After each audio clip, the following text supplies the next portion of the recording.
ናይ እግዚአብሔር ቤተሰብ ናይ አዴና ናይ ቅድስት ድንግል ማርያም ናይ ሓደራ ደቂ ናይ ኩሎም ቅዱሳን ፈተውቲ እንኳዕ ናብ በዓለ ጰራቅሊጦስ ብሰላም አብፅሐና። ያው በዓል 50 እንብሎ በዓል እዩ ኣብ መወዳእታ ንረኽቦ ጰራቅሊጦስ እንብሎ ማለት እዩ። ካብቶም ዓበይቲ በዓላት ናይ ጎይታና መድሓኒትና ዝበሃሉ ሓደ እዩ ካብቶም 9 ዓበይቲ በዓላት ማለት እዩ። ስለዚ ጰራቅሊጦስ እንታይ ማለት ከም ዝኾነ ንምንታይ ከነኽብሮ ዝብል ክርኢና ማለት እዩ። በስመ አብ ወወልድ ወመንፈስ ቅዱስ አሐደ አምላክ አሜን። እንኳዕ ናብ ጰራቅሊጦስ ብሰላም አብፅሐና። ከም ዝፍለጥ አምላኽና እግዚአብሔር ብሓድነቱን ብሰለስትነቱን ዝምስገንን ዝምለኽን እዩ። ስለዚ ስላሴ በአካል ብስም ብግብሪ ሰለስተ እንትኾን ብመለኮት ብባህሪ ብምፍጣር ብምልአት ሓደ እዩ። አካላዊ ጰራቅሊጦስ ወይ ድማ መንፈስ ቅዱስ ንአብ ንወልድ ንባዕሉ መንፈስ ቅዱስ እስትንፋሶም እዩ። ጰራቅሊጦስ ካብቶም ናይ ስላሴ አካል ሓደ ኮይኑ ብግሪክ ቋንቋ መጽናዕንዒ ማለት እዩ። ጰራቅሊጦስ ጎይታና መድሓኒትና ኢየሱስ ክርስቶስ ካብ ሞት ምስ ተልዓለ ብ50 መዓልቲ ምስ ዓረገ ድማ ብ10 መዓልቲ ዝኽበር ቅዱስ በዓል እዩ። ጰራቅሊጦስ ማለት መረጋግዒ ማለት እዩ። ምክንያቱ ኩሉ ሰብ ስለ ዘረጋግዕ። ካልኣይ ድማ ገላፂ ማለት እዩ። ምክንያቱ ሚስጥራት ኩሉ ስለ ዝገልጽን ስለ ዘብርህን እዩ። ሳልሳይ ጰራቅሊጦስ ማለት መንጽሂ ማለት እዩ። ምክንያቱ ሰብ ካብ ሓጢአት ስለ ዘንጽህ እዩ። ጰራቅሊጦስ ማለት ድማ መጽንዒ ማለት እዩ። ረኣይ ምክንያቱ ሰብ ኩሉ ብምግባር ብሃይማኖት ስለ ዘጽንዕ እዩ። ሓምሻይ ጰራቅሊጦስ ማለት ሓጢአት ዝድምስስ ማለት እዩ። ምክንያቱ ናይ ሰብ ኩሉ ሓጢአት ስለ ዝድምስስ እዩ። ሻድሻይ ጰራቅሊጦስ ማለት መሐጎሲ ማለት እዩ። ምክንያቱ ሰብ ኩሉ ስለ ዝሐጉስ እዩ። ከምቲ ኣብ ላዕሊ ዝረአናዮ ስላሴ ብስም ብግብርን ብአካልን ሰለስተ እንትኾኑ ብባህሪ ብመለኮት ብምፍጣር ብምልአት ሓደ እዮም።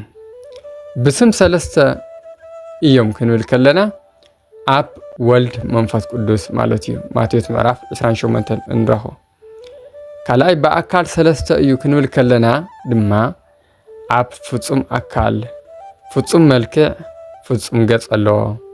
ወልድ እውን ናይ ባዕሉ ዝኾነ ፍጹም አካል ፍጹም መልክዕን ፍጹም ገጽን ኣለዎ። መንፈስ ቅዱስ እውን ፍጹም አካል ፍጹም መልክዕን ፍጹም ገጽን ኣለዎ። ብግብሪ ሰለስተ እዩ ክንብል ከለና ድማ አብ ኣቦ ኮይኑ ንወልድ እዩ ዝወልድ። አብ ንወልድ ክወልዶ ከሎ መዓልቲ ሰዓት ይኹን ሰከንድ የብሉን። ከምቲ ናይ ሰብ ልደት ዘይኮነስ ብባህሪኡ እናተወለደ እዩ ዝነብር። ምክንያቱ ወልድ ንአብ ናይ ባህሪ ወዱ እዩ። አብ ንመንፈስ ቅዱስ ድማ የስርጽ። ስለዚ አብ ይወልድ የስርጽ ኮይኑ ግና ኣይውለድን ኣይሰርጽን እዩ። ወልድ ድማ ካብ አብ ይውለድ። ስለዚ ወልድ ይውለድ እምበር ኣይወልድን ኣይሰርጽን ኣየሰርጽን እዩ። መንፈስ ቅዱስ ድማ ካብ አብ ይሰርጽ እምበር ኣይውለድን ኣይወልድን ኣየሰርጽን እዩ። ንአብ ወልድ ወይ ድማ መንፈስ ቅዱስ ተባሂሉ ኣይጽዋዕን። ወልድ እውን አብ ወይ ድማ መንፈስ ቅዱስ ተባሂሉ ኣይጽዋዕን። መንፈስ ቅዱስ እውን አብ ወይ ድማ ወልድ ኣይበሃልን። አብ ንባዕሉ ንአብ ማለት እዩ። ንወልድን ንመንፈስ ቅዱስን ልቦም እዩ። ወልድ ድማ ንአብ ንባዕሉ ንወልድ ንመንፈስ ቅዱስ ቃሎም እዩ። መንፈስ ቅዱስ እውን ንአብ ንወልድ ንባዕሉ መንፈስ ቅዱስ እስትንፋሶም እዩ። አብ ኣብ አብን ወልድን መንፈስ ቅዱስን ህልው እዩ። ወልድ እውን ኣብ አብን መንፈስ ቅዱስን ህልው እዩ። መንፈስ ቅዱስ እውን ኣብ አብን ወልድን ህልው እዩ። ብደንቢ እዚ ምስጢረ ስላሴ ብደንቢ ክነስተውዕሎ ይግበአና። ምክንያቱ አምላኽና ብስም ብግብሪ ሰለስተ እዩ ዝርኢና ኣለና።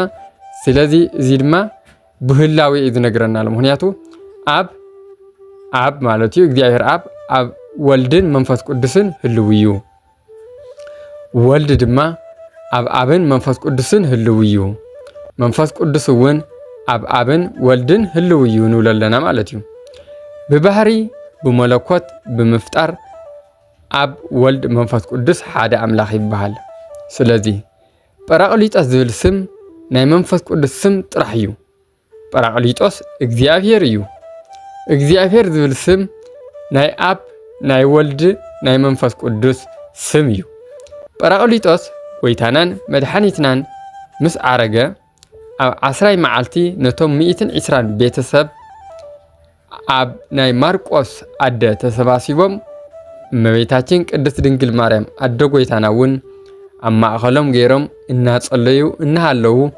ወሪዱ ብእሳትን ንፋስን መልክዕ ተገሊጽሎም እዩ ምክንያቱ ኣቀዲሙ ኣምላኽና ክዓርግ ከሎ ኣብ ኢየሩሳሌም ጽንሑ እዩ ኢልዎም ኢየሩሳሌም ማለት ድማ እታ ኣማናዊት ናይ ሰላም ሃገር እትበሃል ናይ እግዚአብሔር ከተማ እትበሃል እመቤታችን እያ ስለዚ ኣብ ማእኸሎም ድማ ወላዲተ ኣምላኽ ሒዞም ኣለዉ ማለት እዩ ናይ ፈጣሪ ኣደና ንጽህቲ ቅድስት ድንግል ማርያም ከይሓስካ ከምኒ ኣሕዋትና ፕሮቴስታንት መናፍቃን ማለት እዩ ኣብ ኣዳራሽ ምዝላል መንፈስ ቅዱስ እንታይ ኮነስ ክፉእ መንፈስ ዝኾነ ዲያብሎስ ኢኻ ትምላእ ናይ እግዚአብሔር ኣደ እመቤታችን መሓዝ ግን ናይ ማህፀና ፍረ ምስኣ ስለ ዘሎ መንፈስ ቅዱስ ይሓድረና ሉቃስ ወንጌል ምዕራፍ 1 ቁጥር 28 እዚ ቋንቋ ዝተገለጸሎም ንሐዋርያቱ ን72 ኣርድእቱን ን36 ቅዱሳን ኣንስቲ እዩ ማለት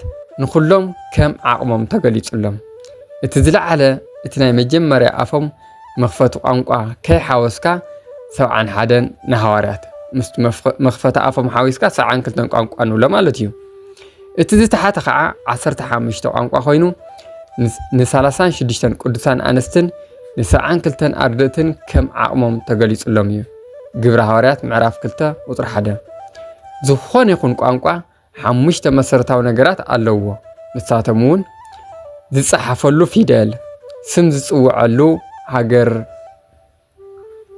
ዝጸሓፈሉ ፊደል ስም ዝጽውዐሉ ከምኡ እውን ሃገር ዝናገረሉ እቲ ቋንቋ ዝናገር ዝፈልጦ ክኸውን ከሎ እቲ ዝሰምዕ ሰብ ዝፈልጦ ክኸውን ኣለዎ ካብዚኦም ወፃኢ ዝኾነ ቋንቋ ግን ቋንቋ ኣይበሃልን እቶም ናይ ሕጂ ዝኔው ፕሮቴስታንት ኣሕዋትና ሻምፓራራ ገለ ዝብልዎ እዚ ናይ ዲያብሎስ መሸወዲ ዝጥቀምሉ ቋንቋ ዳ እምበር